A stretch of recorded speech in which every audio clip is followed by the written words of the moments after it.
welcome to the customizing Cubase video. We'll start with the transport panel. I've already showed you this, so this will just be a kind of quick overview. Again, all you need to do is right click anywhere on this and you can just deselect everything that you don't want, or you can go to setup and put everything in the right and the hidden items that you don't want to see and press OK. If you want to save that, you just hit that and hit marks preset 1. OK that. There we go. If you want to see the preset, just right click and then it's there. OK, what else can we do? Now, pretty much exactly the same as the transport panel is this section up here, the main control section. If you right click here and over here under either the transport panel or the buttons, again looks pretty much the same as the transport panel. You can remove certain things, you can add certain things, performance meter, do all sorts of things. And again, you can go to setup and you can put all the hidden things that you don't want to see. Switches, that's these, we want to keep them. Automation mode, what was that then?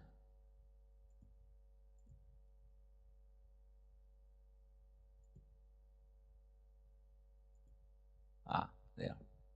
Right, okay, because it's the type of touch automation it's set to at the moment. Okay, we don't need to see that. Transport buttons, we don't need to see them because we've got it here. Tool buttons, we don't need to see them because we use right click. Project root key, yeah, we'll keep that, I guess. Auto scroll, yeah, we'll keep that. Snap quantize, we'll keep that. Zero snapped across, we don't need that.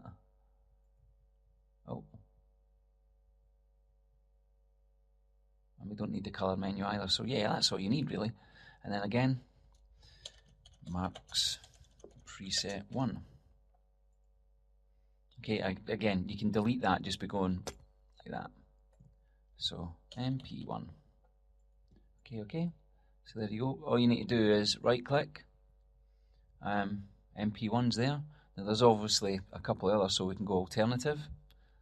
Brings up the nudge tools. We can go transport, snap and quantize. That looks like a good one. Or again, you can go default. I'll put it back to default settings or back to MP1. There we go. So it's up to you, that section. What else can we do? Yeah, if you go here, we can change the settings for the buttons on the tracks. So if we go here and we go track control settings, so we've got the locate menu, let's remove that. Cycle menu, remove that, okay that.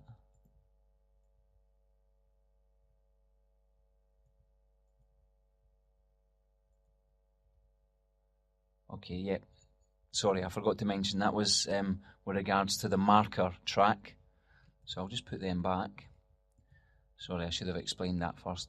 Here you can choose what kind of track you want to change. So what we got there, audio. So if I go audio, at the moment, what we have is record enable, monitor, this one, read write enable, these two, edit channel settings, so on and so forth. Now you can see here there's groups.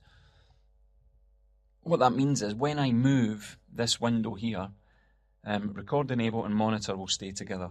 So if you watch record enable and monitor,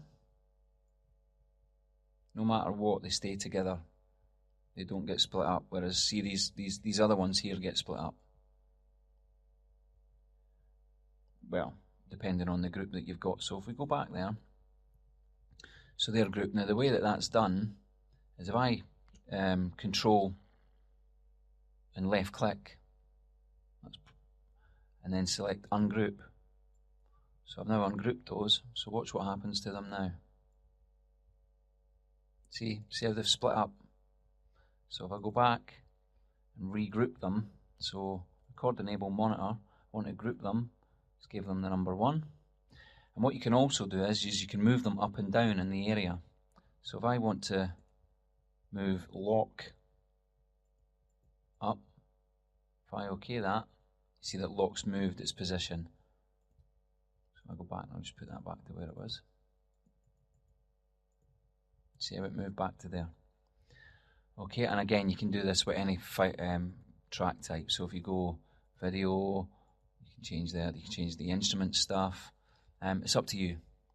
Just have fun with it, really. And again, you can save it as a preset and bring it up later. Other customization things. Okay. What you can also do is, let me just get rid of some of this stuff.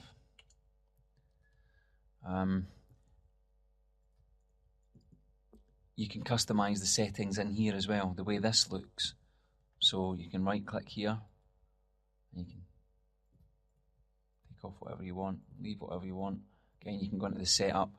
And something I didn't mention on the other window, but you can do it on this window as well, is now we've got the tools there. Now say I don't like going up to the left hand side to get the tools. So if I just get the tools and just move them down, see them moving through? So maybe I prefer to have them there. Okay. So that can be done in there. It can also be done on a MIDI track. Same again, you can change all this stuff. Right click, remove whatever you want. You can go into the setup. You can. So it's basically all the same. It can be done in the drum editor, which I haven't shown you yet, but I'll do some stuff in that later.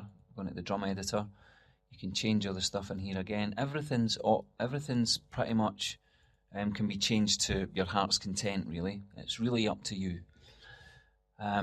What you can also do is if you go to File, Preferences, and go at the very top, you'll see Appearance. What you can do here is you can change the colours to whatever you like. So if you look, it's only showing you on the mixer, but this is actually equates to the whole program itself. So you can change the saturation, you can change the contrast, change the brightness, change the button brightness. What do you like? So I like mine's kinda like that. I like mine's dark, so if I apply that, yeah, you won't see those changes until you restart Cubase. However, if you go to meters, again, this is another one you won't see, but you can change them. You can make it red, or you can make them green, purple, blue, whatever you like. I like the default, so I just leave it at that. And then there's the work area. Now this is one that you can see in real time. So first of all, let me just make this a wee bit bigger so you can see. Wait a minute. Right, a bit smaller. File, Preferences. So the work area. Now the work area brightness is this section here. So if you watch what happens. Okay. Kind of darkened it quite a bit. Now I like it like that. Cycle intensity. So that's this section here. I apply that. Okay, I bring it up to here.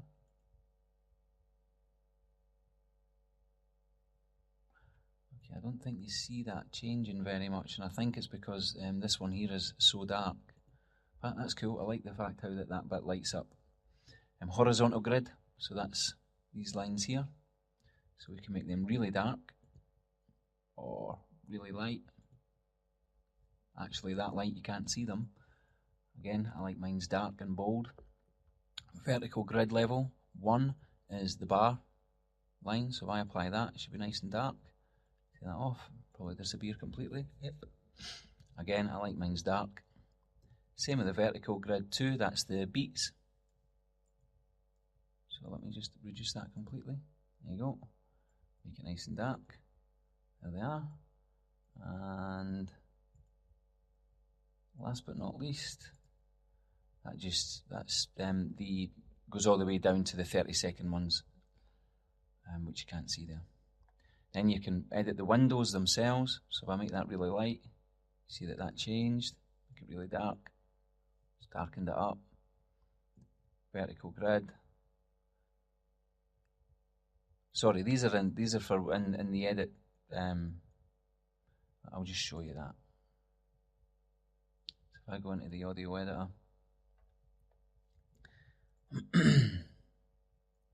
Right, let's have a look. So if we make all of them really light to start with. Right, let's see what this does. Horizontal grid intensity. Okay, that'll be these lines here. And it'll be in the, it might actually be better showing you this in the MIDI editor. Yeah, File, Preferences. So as you can see, the horizontal ones are really dark. If I do that, they should then, the vertical ones, that was the bar ones, they're now really dark. This one should make all of these ones appear again. Oh no, that's the bar ones. So what's this one? Must be the small ones then. There we go. That brings them back up. Now what you can also do for the key editor, which is this, you can make the black notes stand out or disappear. I like them to stand out. So there we go, nice and dark. And if I open up the drum editor,